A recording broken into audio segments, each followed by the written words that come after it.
नमस्कार मित्रों, शौर्य और त्याग और बलिदान की भूमि सलुम्बर।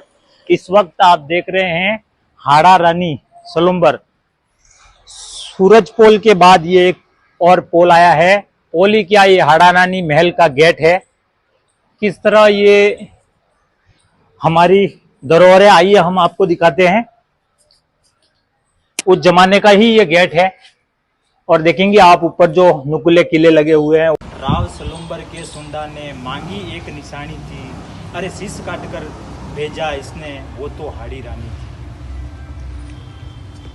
तो मित्रों, इस वक्त आप देख रहे हैं ये पूरा हाड़ा रानी महल सलुम्बर, शौर्य त्याग की भूमि।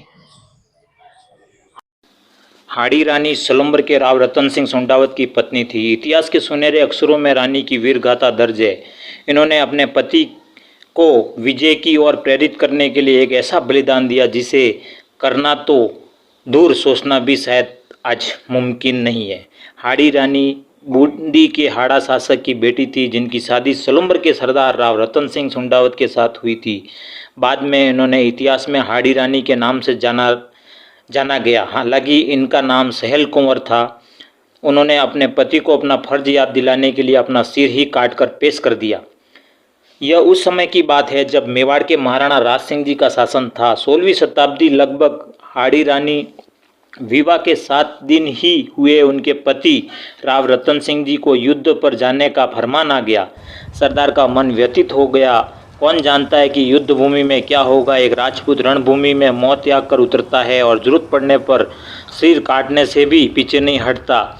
जब ये सारी बात जब रानी को बताई गई तो उन्हें भी सदमा लगा, परंतु उन्होंने अपने आप को संभाल लिया और अपने पति को युद्ध में जाने के लिए तैयार किया। उनके लिए विजय की कामना के साथ विदाई दी। सरदार अपनी सेना को लेकर चल पड़ा, किंतु उनके मन में एक विचार बार बार आ रहा था कि अगर मैं रणभूमि से फिर न लौटा तो रानी का क्या होगा। और उनसे रहा नहीं गया। आधे मार्ग में उन्होंने अपने पत्नी के पास संदेश वाहक भेजा, पत्र लेकर। पत्र में लिखा कि प्रिय, मुझे भूलना मत, मैं जरूर लौट कर आऊँगा। मुझे तुम्हारी बहुत याद आ रही है। मुझे अपनी कोई प्रिय निशानी भेज देना। हाड़ी रानी सोच में पड़ गई। उनके मन में एक विचार आया कि उन्होंने संदेश वाहक को अपना एक पत्र देते हुए कहा कि तुम्हें मैं अपनी अंतिम निशानी दे रही हूँ, इसे थाल में सजाकर एक वस्त्र ढककर मेरे पति के पास पहुँचा देना। रानी ने पत्र में लिखा था कि प्रिय, मैं अपना अंतिम निशानी भेज रही हूँ। आपको अपने मोह से आज़ाद कर रही हूँ। आप बेफिक्र होकर अपने कर्तव्य का पालन करना। मैं स्वर्ग में आपकी राह देखूंगी। पत्र देकर रानी ने तलवार निकाली और एक ही झटके में अपना ही सिर धड़ से अलग कर दिया। संदेशवाहक की आंखों में भी आंसू निकल पड़े। सर को थाली में सजाकर वस्त्र ढककर वाहक युद्ध भूमि की ओर दौड़ पड़ा। उसको देखकर चुंडावत ने पूछा, तुम रानी की निशानी ले आए? संदेशवाहक ने कांपते हाथों से थाल को उनके सामने बढ़ा दिया। चुंडावत ने जब थाल से चुनरी उठाई तो आंखें फटी की फटी रह गई। उनके मोह ने उससे उनकी सबसे प्यारी चीज छीन ली। उन्होंने पत्र पढ़ा और मन ही मन कहा, प्रिय, मैं भी तुमसे बहुत जल्द मिलने को आ रहा हूँ। और वो शत्रु पर ऐसे टूट पड़े कि कई शत्रु को गाजर मूली की तरह काट डाला और अपना शौर्य दिखाया। अंतिम सांस तक लड़ते रहे।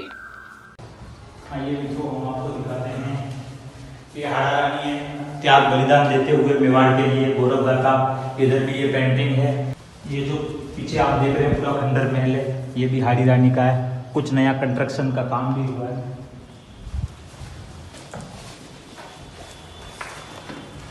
ये पेंटिंग है जो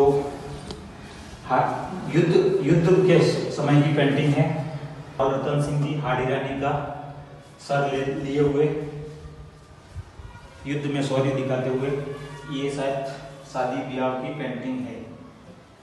और ये रतन सिंह युद्ध के मैदान में किस तरह से शौर्य दिखाते हुए दुश्मन सेनाओं पर टूट पड़े। और ये पेंटिंग, ये भी एक कक्ष है। ये मित्रों हाड़ी रानी हाड़ा शासक की बेटी थी, इसीलिए उनका असली नाम सहल कंवर था।